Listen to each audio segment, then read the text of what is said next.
Hi hello అందరికీ నమస్కారం. నేను మీ Priya. Welcome back to Aadya media. Prabhas pan India star Prabhas teaser కోసం ఎప్పటి నుండో వెయిట్ చేస్తున్నాం. ఈరోజు మార్నింగ్ 5 AM అయితే రిలీజ్ అయింది. సో ఆ టీజర్ గురించి ఆల్రెడీ చాలా వార్తలే వచ్చాయి. సో టీజర్ ఎలా ఉంది అని మనతో షేర్ చేసుకోవడానికి ఈరోజు మనతో సీనియర్ జర్నలిస్ట్ శ్రవణ్ కుమార్ గారు ఉన్నారు. ఆయనతో మాట్లాడదాం. Hi sir. హాయ్ అండి. సో సలార్ టీజర్ అయితే రిలీజ్ అయింది, చూసారా మీరు? బ్రహ్మాండంగా ఉంది, చూశాను కూడా. ఎలా ఉంది మీరు చెప్పండి. గూస్ బంప్స్ వస్తున్నాయి. ఎంత బాగా ఉందంటే ఇది పక్కా కమర్షియల్ మాస్ సినిమా అని చెప్పవచ్చు. ఇక మనందరికీ తెలిసిందే ప్రభాస్ మాస్ హీరో. రీసెంట్గా మనం డిఫరెంట్ క్యారెక్టర్లో కూడా చూసాం, ఇది ఆదిపురుషులో. సో ఇప్పుడు ఇక్కడ సలార్ సినిమా ఏంటంటే ఆల్రెడీ KGF 1 and 2 బాక్స్ ఆఫీసులు కేవలం మన దేశానికే కాకుండా ప్రపంచవ్యాప్తంగా కూడా KGFకు రికార్డ్స్ బ్రేక్ చేస్తూ మాస్ ఇమేజ్ వచ్చింది హీరోకు. అక్కడ ఆ సినిమా అంతా కూడా KGF అంటే ఒక బంగారు గనులో ఉన్నటువంటి మాఫియా డాన్ల గురించి అంతా కూడా సినిమా పూర్తి స్థాయిలో మాస్ ఫిలిం. సో అది ఏ విధంగా హిట్ అయిందో మనకు తెలుసు. అదే సినిమా డైరెక్టరు ప్రశాంత్ నీల్ గారి దర్శకత్వంలో సలార్ ప్రభాస్ హీరోగా వస్తుంది. శృతి హాసన్ మెయిన్ క్యారెక్టరు, టీను ఆనంద్ గారు. ఇప్పుడు టీజర్లో చూస్తే టీను ఆనంద్ గారు కూడా మంచి డైలాగ్తో హీరో యొక్క క్యారెక్టరైజేషన్ ఎలివేట్ చేస్తూ సినిమా ఎలా ఉండబోతుంది, అసలు టీజర్ అంటేనే సినిమా ఎలా ఉండబోతుంది సస్పెన్స్ చేస్తూ అరే ఈ తర్వాత ఏం జరుగుతుందో చూడాలన్నట్టుగానే ఉంది. టీజర్లో కూడా అలా అంటాడు, సింహం, చిరుత, పులి, ఏనుగు ఇవి ప్రమాదకరం కానీ జురాసిక్ పార్క్లో కాదు, ఎందుకంటే అక్కడ అని కామా ఇచ్చాడు. అంటే మనకు తెలుసు జురాసిక్ పార్క్లో ఏముంటాయో డైనోసార్స్, రాక్షస మొసళ్ళు, ఏనుగులు అని మనం అంటాం కదా, అదంతా కూడా డైనోసార్స్. సో అంటే అవి మొత్తం ప్రమాదకరమే, ఇక అంతకుమించిన ప్రమాదం ఉండదండి. ఆ జురాసిక్ పార్క్ మొత్తం అవే ఉంటాయి కదా. అంటే KGF 1, 2 అంతకన్నా ఇక్కడ చూడబెట్టే సలార్లో మొత్తం పవర్ఫుల్గా అంతమంది మాఫియా క్రియల్ ఫైట్స్ మధ్యలో అంటే అంటే కొంచెం రకంగా చెప్పాలంటే హింస ధోరణి సినిమాలో పెరిగిందని చెప్పవచ్చు. కానీ రోజు రోజుకి మాస్ ఇమేజ్ పెరగడం.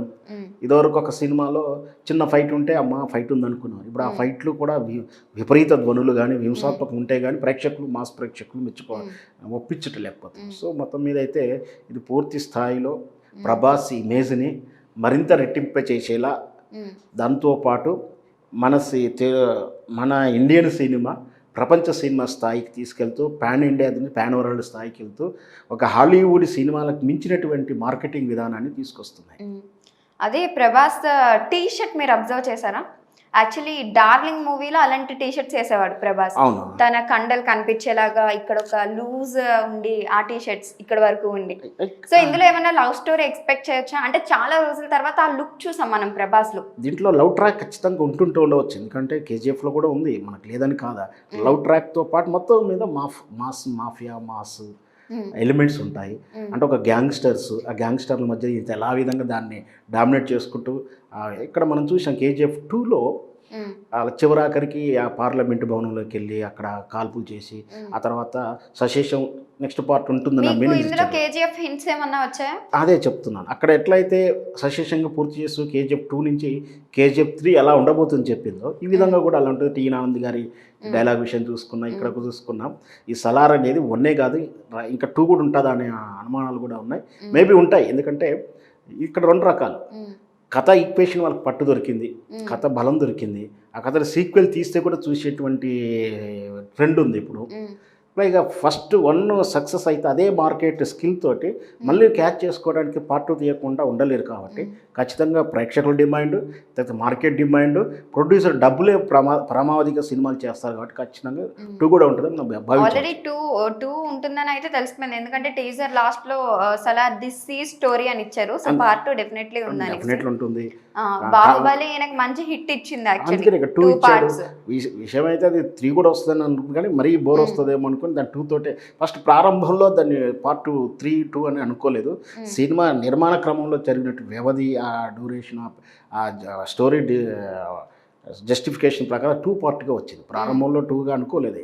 సో ఇక్కడ మాత్రం మొదటి నుంచే ప్లాన్ చేసుకుంటున్నారు 2 ఉంటుందని. ప్రేక్షకుడు టీజర్తో నుంచే లీడ్ ఇస్తున్నారు. సో చూస్తున్న ఆడియన్స్ కూడా పార్ట్ 2 ఉంటుంది, నెక్స్ట్ 2లో ఏమవుతుంది, ఈ క్యారెక్టర్లు ఉంటాయా, ఈ క్యారెక్టర్లు ఉన్న స్టోరీ థ్రెడ్ ఉంటుందా, మళ్ళీ మార్చుకుంటారనేది అది డైరెక్టర్ ఆ రోజున్న మార్కెట్ ట్రెండ్ ప్రకారం ఎలా చేస్తారో చూడాలి. అది యాక్చువల్లీ ఎలివేషన్ అయితే చాలా బాగా ఇచ్చారు. ఫస్ట్ నుండి ప్రభాస్ని ఎక్కడా చూపించకుండా లాస్ట్ లో కూడా సైడ్ లుక్ మాత్రమే చూపించారు, ఫేస్ రివీల్ చేయలేదు. జనరల్గా మా గతంలో ట్రెండ్ ఏంటంటే హీరోని చూపించుడు, ఒక పాట చూపించుడు, ఒక ఫైట్ చూపించుడు, ఒక కామెడీ సన్నివేశం, ఇవి టీజర్ లక్షణాలు ఒక రోజుల్లో ఉన్నప్పుడు.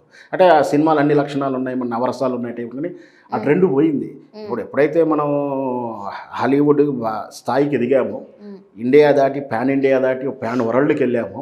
సో అన్ని దేశాలు, అన్ని రకాల జాతులు, అన్ని రకాల ప్రేక్షకులని ఏ విధంగా అలరింపజేయాలో ఆ స్థాయి తగ్గట్టు, సో మాస్ ఇమేజ్ ఒక హాలీవుడ్ స్థాయి రేంజ్లోనే కొంచెం ఫ్లాష్ కట్స్ అన్నీ కూడా మీరు అబ్జర్వ్ చేస్తారో లేదు, సినిమా కూడా ఫ్లాష్ కట్ ఉంటుంది. అంటే ఎడిటింగ్లో చాలా తక్కువ వ్యవధి, ఇదివరకు ఒక 10 ఫ్రేమ్స్ పెట్టేవాడు ఇప్పుడు 6 ఫ్రేమ్స్ పెడతారు ఎడిటింగ్లో. అంటే అది ఫాస్ట్గా రన్ అవుతుంటుంది, మీరు అబ్జర్వ్ చేశారు. ఈ కేజీఎఫ్లో కూడా అంత స్పీడ్గా, అంటే కొందరు అంటారు స్పీడ్గా వెళ్ళింది అంటుంటారు, స్పీడ్గా కదా, ఫ్లాష్ కట్స్ ఉంటాయి. సో కథ కూడా హై టెక్నాలజీ, ఎడిటింగ్ కూడా, ప్రజెంటేషను, ఉపయోగించినటువంటి కెమెరా టెక్నిక్స్ కానీ, ఎడిటింగ్ టెక్నిక్స్ కానీ, లైటింగ్ టెక్నిక్స్ కానీ సినిమాని కొంచెం హై టెక్నికల్ లెవెల్కి తీసుకెళ్తుంది. అందులో భాగంగా వచ్చింది టీజర్ కూడా, అదొక టెక్నిక్. హీరోని కొంచెం లైట్ షేడ్లో చూపిస్తుంది. ఇంకోటి ఏంటంటే ప్రభాస్ అందరికి తెలిసిన వారే, ఆ ఫేస్ చూపించు, ఇదంటే సాధారణ కుటుంబ తరహా చిత్రం కాదు కదా, ఒక లవ్ స్టోరీ కాదు, ఇది పూర్తి స్థాయి మాస్ ఫిల్ము. దాంతోపాటు ఇది హాలీవుడ్ వరల్డ్ వైజ్ సినిమా కాబట్టి ఆ విధంగా నేను బాగుంది కూడా. ఆదిపురుష్ అయితే మనకు కొంచెం ఫ్లాప్ అయింది బాగా, చాలా రూమర్స్ వచ్చాయి, ఇప్పటికీ కూడా దాని మీద చాలా వివాదాలు జరుగుతూనే ఉన్నాయి. ఆ ఎఫెక్ట్ ఏమైనా సలార్ మూవీ మీద పడుతుంది అంటారు? అంటే ఆ ఇంపాక్ట్ ఇంకా ఎక్కువ ఉంటుంది. ఆల్రెడీ ఒక ఫ్లాప్ మూవీ వచ్చిన తర్వాత ఈ మూవీకి తగ్గాలి, కానీ ఇంకా హైప్ పెరిగిపోయింది, ఇది తగ్గింది కాబట్టి ఇది ఎంత బాగుంటుందో అనేసి. వాస్తవానికి అయితే ఒక సినిమా హిట్ అవ్వగానే అర్ధరాత్రి ఆ నిర్మాత చుట్టూ, దర్శకుల చుట్టూ, ఆ ప్రొడ్యూసర్ చుట్టూ మార్కెటింగ్ స్కీమ్లు అంతా వచ్చేసి గద్దల్లా వాడిపోతారు. ఒక అర్ధరాత్రిలో మామూలు హీరో కాస్త సూపర్ స్టార్ అయిపోయి అడ్వాన్స్ ఒక 50-30 బ్యానర్లు ముందుకు వచ్చేస్తాయి.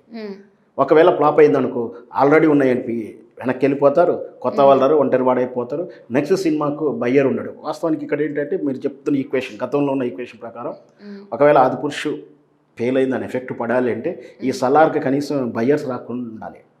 అంటే కొనడానికి ఇప్పుడు ఎగ్జిబిట్ రిలీజ్ దగ్గరకు వచ్చింది కాబట్టి కొనడానికి ముందుకు ఎవరు రాకుండా ఉండండి, తరుణం ప్రశ్నార్థకంగా ఉండాలి. కానీ ఇప్పటికి కూడా దానికి కేవలం తెలుగు రాష్ట్రాల్లో 200 కోట్ల ఆఫర్ ఉందని, అంటే ఏపీ అంటే తెలంగాణ అంతా కలుపుకుంటే 200 కోట్లని, నైజాంకి సుమారు 90 కోట్లని. సహజంగా 90 కోట్లు అంటే ఒక సినిమా పూర్తి స్థాయి హీరో సినిమా, ఇక్కడ కేవలం ఒక రైట్స్ 90 కోట్ల డిమాండ్ ఉంది. అంటే ఆదిపురుష్ యొక్క ఎఫెక్ట్ ప్రభాస్ సినిమా సలార్ పడలేదని అర్థం చేసుకోవచ్చు. ఎందుకంటారంటే ఆదిపురుషుని విభాగం వేరేలా చూస్తున్నారు ప్రేక్షకులు కానీ, మార్కెటింగ్ స్కిల్ కానీ.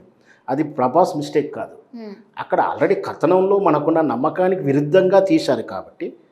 సో ఆదిపురుషుని మన హిందుత్వము, హిందూ భావజాలంతో చూసి అలా లేదని బాధపడ్డారు. సో మనోభావాలు దెబ్బతిన్న వాళ్ళు కోర్టుకి వెళ్ళడం కానీ, బ్యాన్ చేయడం కానీ చేశారు. కొందరేమో చూడడం మానేశారు. సో దాని ఇంపాక్ట్ అలా జరిగిపోయింది. దాని ఇంపాక్ట్ మాత్రం ఈ సినిమాకి పడదు. ఎందుకంటే ఆల్రెడీ సలార్కు మనం టీజర్ రిలీజ్ చేసిన వ్యూస్ చూస్తూనే ఉన్నాం. దాంతోపాటు డిమాండ్ పెరుగుతుంది, రైట్స్కు డిమాండ్ పెరిగింది. కేవలం 200 కోట్లు అంటే మామూలు విషయం కాదు. అంటే ఇది సుమారు ప్రపంచవ్యాప్తంగా 1000 కోట్ల బ్యాంకు ఎప్పుడో దాటిపోతుంది. సో 1000 కోట్లు మించిపోతుంది. సో ఖచ్చితంగా అందులో ఇంకోటి ఏంటంటే ఒక cinema formula, mass formula. Hero ఉంటాడు, ఒక ప్రాబ్లం ఉంటుంది, ఈయన ఆ ప్రాబ్లం నుంచి సాల్వ్ చేసుకుంటూ తన వాళ్ళని ఎలా కాపాడతా అనేది ఒక మాస్ ఫిల్మ్ ఈక్వేషన్. సో అది కాబట్టి ప్రేక్షకులు ఎట్టి పరిస్థితుల్లో దానికి ఎలాంటి వంకలు పెట్టరు. తన అభిమాన నటుడిని అందులో చూసుకుంటే, అంటే ప్రభాస్ మాస్ హీరో కదా, 6 అడుగుల అజానుభావుడు. సో తన రూపంలో చూసుకుంటా ప్రేక్షకుడు. సో సలార్కు మాత్రం ఎట్టి పరిస్థితుల్లో ఈ ఆదిపురుష్ ఇంపాక్ట్ అయితే పడలేదని కూడా స్పష్టంగా మనకు అర్థమవుతుంది. Okay, thank you so much sir. So నాకు తెలిసి ప్రభాస్ ట్రూ ఫ్యాన్స్ అందరూ కూడా మార్నింగ్ 5-10కి అలారం పెట్టుకుని టీజర్ చూసి మళ్ళీ పడుకుని ఉంటారు.